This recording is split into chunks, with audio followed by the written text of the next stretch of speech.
Friend, welcome to our channel. Basically हमारा channel Supreme Court के latest judgments और ruling को डिस्कस करता है और हम लोग ट्राई करते हैं कि जो रूलिंग्स इंग्लिश में आई है उसको हिंदी में हम लोग कन्वर्ट कर सके और जो जजमेंट्स आए हैं उनको इजीली हम लोग आपको एक्सप्लेन कर सके।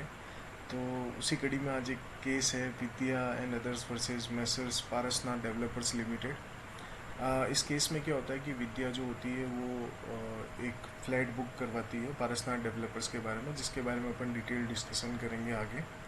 तो ये सिविल अपील नंबर 8958 है 2022 का। नेक्स्ट स्लाइड पे अपन लोग जाते हैं। तो ब्रीफ इंट्रोडक्शन हम लोग दे देते हैं।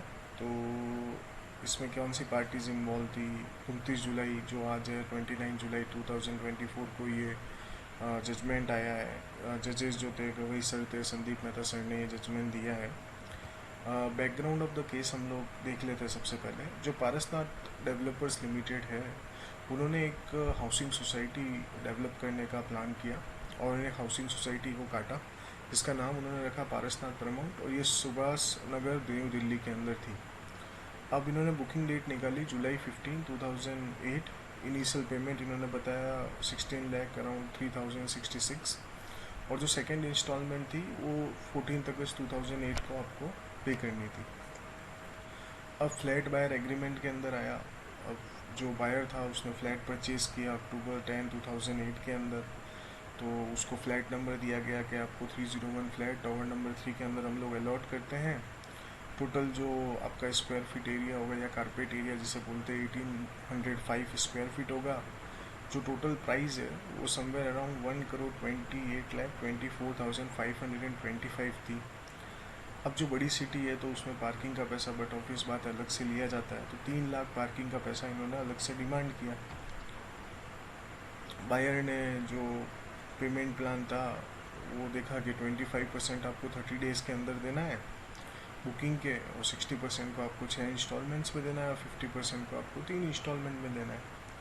टोटल जो पेडअप होगा वो समवेयर अराउंड होगा 1,30,62,971, जो आपको दिसंबर 21, 2013 तक 95% ऑफ द टोटल अमाउंट आपको पे करना है।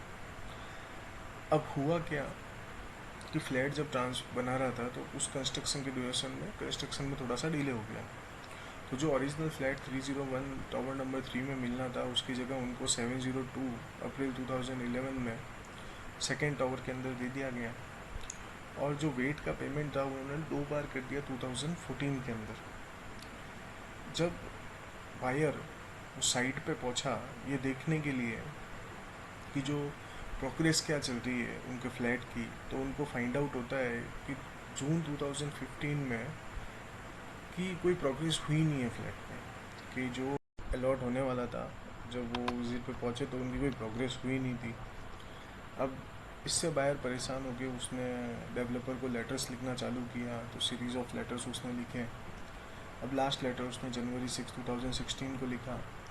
अब जब उसका रिस्पांस आया तो डेवलपर का ये रिस्पांस था कि कुछ टेक्निकल इश्यूज चल रहे हैं या रिसर्चन भी चल रहा है, इस वजह से जो कंक्रीट टाइल लाइन देना है वो अभी कंफर्म नहीं है कि हम लोग कब तक डिलीवर कर पाएंगे। जबकि बायर सेलर एग्रीमेंट था उसके अंदर ऑलरेडी टर्म्स डिफाइंड थी कि भाई कब तक फ्लैट को डिलीवर करना है।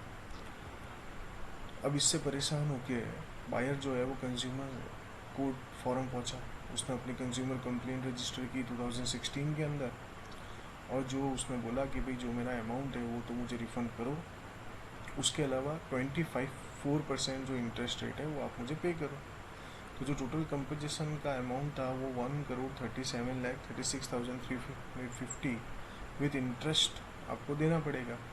अब इसमें कंज्यूमर फॉरम ने ऑर्डर किया कि आपको एक तो रिफ़ंड तो देना ही है, उसके अलावा 9% इंटरेस्ट रेट आपको पे करना है, और 1 लाख की कॉस्ट उन्होंने लगा दी। अब अपीलेंट था, अपीलेंट पहुंच गया सुप्रीम कोर्ट। अब सुप्रीम कोर्ट पहुंचने के बाद अपीलेंट ने आर्ग्यूमेंट किया कि जो इंटरेस्ट रेट प्रोवाइड करवाई गई है 9% वो बहुत लो है, क्योंकि एग्रीमेंट के हिसाब से अगर बायर पेमेंट में डिले करता है तो उसको 24% इंटरेस्ट रेट देना पड़ेगा, जबकि यहाँ अगर डेवलपर डिले कर रहा है तो उसमें सिर्फ 9% इंटरेस्ट रेट देना पड़ेगा। तो थोड़ा सा वो नाखुश था इंटरेस्ट रेट से। अब रिस्पोंडेंट ने आर्ग्यूमेंट किया कि जो डिले हो रहा है वो एक्सटर्नल फैक्टर्स की वजह से हो रहा है, जो दिल्ली डेवलपमेंट अथॉरिटी है वो अप्रूवल नहीं दे रही है और दूसरे प्रॉब्लम्स आ रही है। तो अब जो सर्कमटेंसेस हो रहे हैं, जो फोर्सेस मेज्योर हो रहे हैं, वो उनके हाथ में नहीं है। अब इस बात को देखते हुए सुप्रीम कोर्ट ने एनालिसिस किया और उन्होंने प्रीवियस जो जजमेंट था उसका रेफरेंस दिया, जो DLF home developers limited case है, वो आप रेफ़र करके पढ़ सकते हो कि डिले जो हो रहा है वो ऐसे सर्कमटेंसेस की वजह से नहीं हो रहा है जो हाथ में नहीं हो, जैसे फ्लड आ जाती है, बारिश हो जाना, या अदर कोई चीज़ें जो कंट्रोलेबल नहीं है, वो ऐसी कोई डिले का कोई कारण नहीं है। अब जो कमीशंस ने 9% इंटरेस्ट रेट जो बोला है वो अनजस्टिफाइडेबल है, क्योंकि आप बायर से तो 24% ले रहे हो और आप देना सिर्फ 9% चाहते हो, तो बोला अनजस्टिफाइबल है। और एग्रीमेंट के अंदर भी एक टर्म्स डिसाइडेड थी कि अगर डिले होता है तो 12% उनको देगा।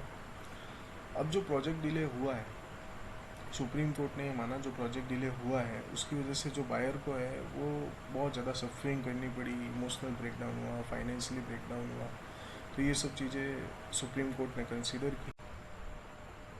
जब सुप्रीम कोर्ट ने ये कंसीडर कर दिया तो सुप्रीम कोर्ट ने अपना डिसीजन देते हुए ये बोला, एक तो इंटरेस्ट रेट को मॉडिफाई किया। उन्होंने बोला 9% इंटरेस्ट रेट कम है, उसको इंक्रीज़ करके 12% करो, और जो है वो डेट ऑफ डिपॉजिट से कंसीडर करो। और एक और प्रावधान किया कि जो रिफ़ंड अमाउंट देना है वो 3 महीने के अंदर अंदर आप बायर को रिफ़ंड अमाउंट दे दो।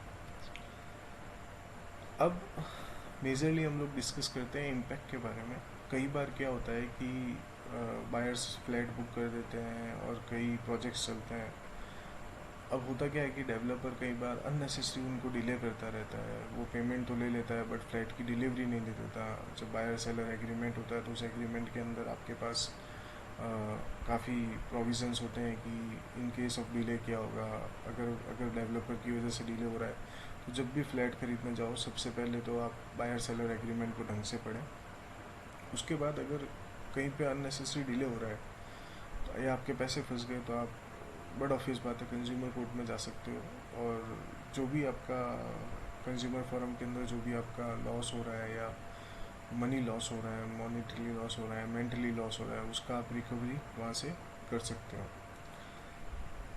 अब मेनली क्या है कि जो डेवलपर्स के लिए है कि जो प्रोजेक्ट की टाइमलाइन वो देते हैं वो टाइमलाइन पे उनको फिक्स रहना चाहिए, और जो कंपनसेशन होना चाहिए वो फेयर होना चाहिए। आपको अगर और अच्छी रूलिंग्स चाहिए, या आपको और सही जजमेंट्स चाहिए, या मेरा जो बताया हुआ जजमेंट्स अगर आपको समझ में आ रहा है तो आप मेरे चैनल को लाइक और सब्सक्राइब कर सकते हो, ये वीडियो को शेयर कर सकते हैं। अगर आपको कोई प्रॉब्लम आ रही है लॉ के रिगार्डिंग तो आप बट ऑफिस बात हमसे कांटेक्ट करें, हम लोग